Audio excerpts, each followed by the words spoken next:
Bon, moi, j'ai participé pendant presque 10 ans à un groupe de résistance armée à la dictature. On n'a jamais tiré des coups de feu contre, dans une démocratie ou contre des représentants du peuple, parce qu'on luttait pour la démocratie, n'est-ce pas?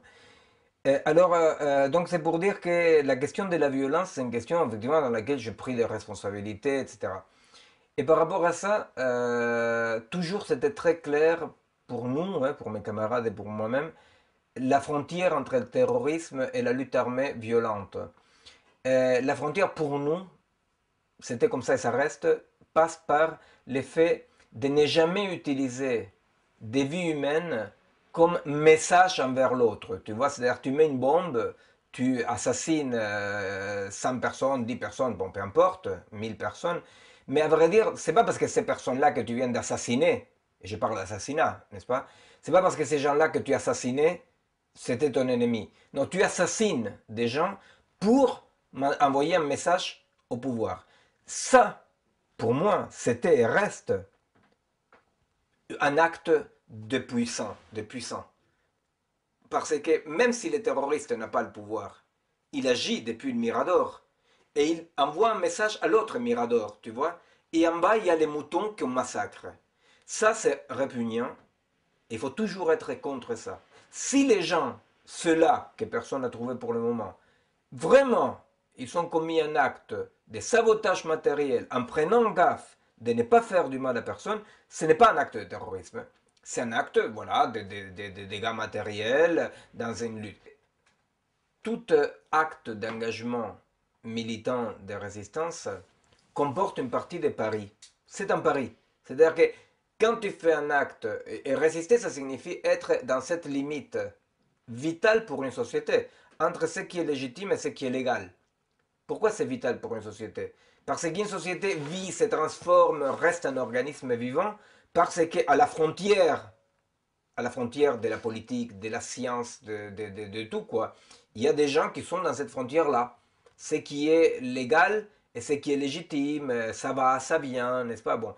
Alors, quand on résiste à quelque chose qu'on considère injuste, il faut savoir qu'il n'existe pas de résistance avec une assurance tout risque. C'est-à-dire qu'il y a une partie des paris. Hein? Tu paries. Alors tu dis, je vais faire cet acte-là, et cet acte-là est un acte de résistance. Alors le président Sarkozy, qui parle tellement de Guy Môquet, que certainement il aurait mis en tôle 10 fois. Alors donc, Guy Môquet, à l'époque, eh bien, certains amis de Sarkozy, par exemple le préfet Papon, n'est-ce pas, qui est du même bord politique, hein, je ne sais pas si jouaient au billes ensemble, mais dans le cas c'est le même bord politique, eh bien, le préfet Papon, Guy Môquet, qu'il aime tellement Sarkozy, bah, était un terroriste. Alors, il faut savoir que quand on commet un acte de résistance, il y a un pari. Il y a un pari. On ne sait pas si ce qu'on fait, ça ne va pas être une grosse merde, peut-être, qui aura des conséquences horribles. Il y a un pari. C'est comme ça. C'est comme ça. Il y a un pari. Moi, personnellement, je n'irai pas saborder le caténaire de la SNCF, quoi. Hein. C'est-à-dire, moi, personnellement, bon, voilà, c'est-à-dire, en revanche, je pense qu'il faut cacher les étrangers, qu'il faut faire voilà, c'est-à-dire, moi, personnellement, je ne ferai pas, mais c'est une question, personnellement, des affinités électives. C'est-à-dire, mais ce que je dis, c'est que quand on résiste, il y a toujours une partie des paris. C'est-à-dire, je parie que cet acte-là va aller dans le sens de l'émancipation. Je parie que cet acte-là va développer la liberté. Je parie, je ne sais pas. Or, ce qui gêne surtout, c'est qu'on essaye de dire aux gens, ce n'est pas cet acte-là, il est mauvais. Ce qu'on essaye, c'est de créer une société dans laquelle les gens ne parient plus sur rien, dans laquelle les gens ils ont tellement peur pour leur santé, pour leur boulot, pour tout, ils ont peur pour l'avenir, que ce qu'on essaye, c'est de dire aux gens, ne pariez sur rien. Faites ce qu'on vous dit.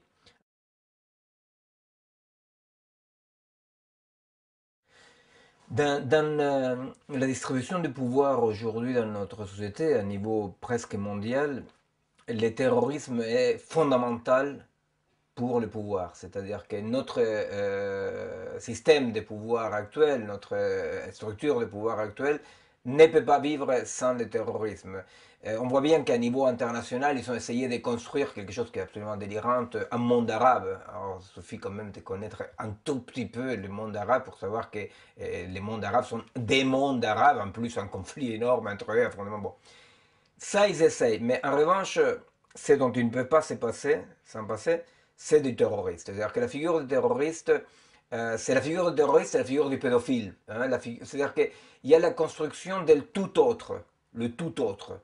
Et c'est tout autre est le barbare, quoi. C'est-à-dire que nous sommes dans une société, dans un empire, pour dire comme ça, quoi, pour évoquer Rome, n'est-ce pas, qui a besoin d'un barbare, parce que, effectivement, les pouvoirs en place agressent tellement les citoyens, ils les insécurisent tellement, ils détruisent tellement les liens sociaux, ils les polluent, c'est-à-dire que la crise économique, c'est quelque chose comme ça de horrible, d'indigne. Bon, c'est-à-dire que la réalité qui vivent les gens ferait que ça ne tiendrait absolument pas l'ordre social.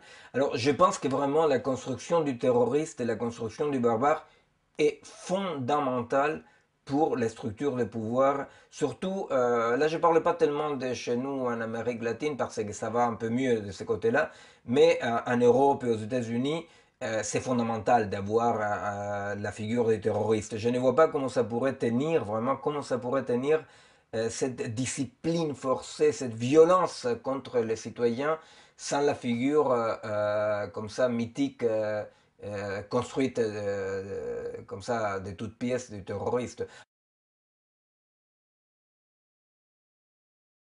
Alors notre société se distribue comme ça en forteresses et no man's land autour. Pour les gens qui sont dans le centre, dans la forteresse, les gens qui sont dedans, pour eux, la vie, elle est hyper policée, quoi. C'est-à-dire, mais vraiment, c'est charmant, la France, n'est-ce pas? Mais la perversion est que celui qui passe des 3 millimètres en dehors de la frontière, à celui, on peut tout lui faire. Et ça, c'est l'effet Guantanamo diffus. C'est-à-dire, si tu es dans la frontière, c'est-à-dire dans les faux conflits, hein, les faux conflits, c'est les débats des mères télévisés dans lesquels gauche et droite, c'est simplement par rapport à la place qu'occupe chacun des participants, n'est-ce pas? Alors, si tu es dedans, la France est un pays bien huilé. Mais ce qui est clair, c'est ne mets pas un doigt dehors parce que tu trouveras personne pour t'aider et on pourra faire ce qu'on veut avec toi. Et moi je pense, je sais que parfois on aime bien exagérer moi je pense sérieusement et sans exagérer du tout que les messages profonds du processus, c'est la pensée Guantanamo.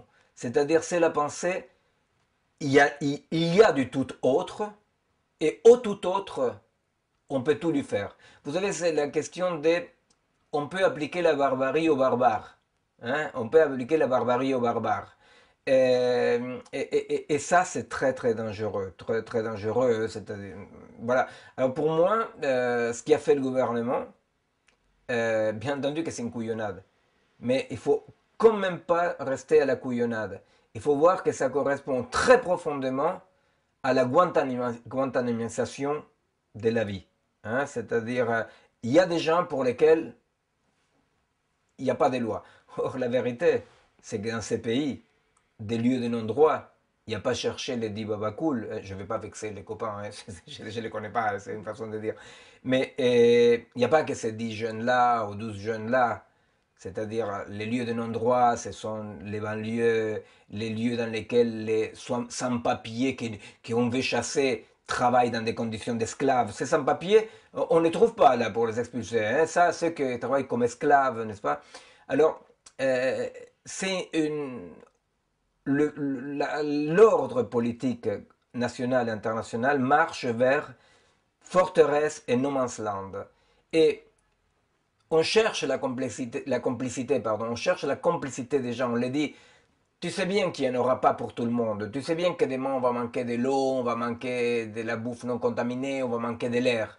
Donc, laisse-nous traiter l'autre de façon indigne. Toi, tu la fermes, on ne te demande pas, toi, d'être complice ouvertement.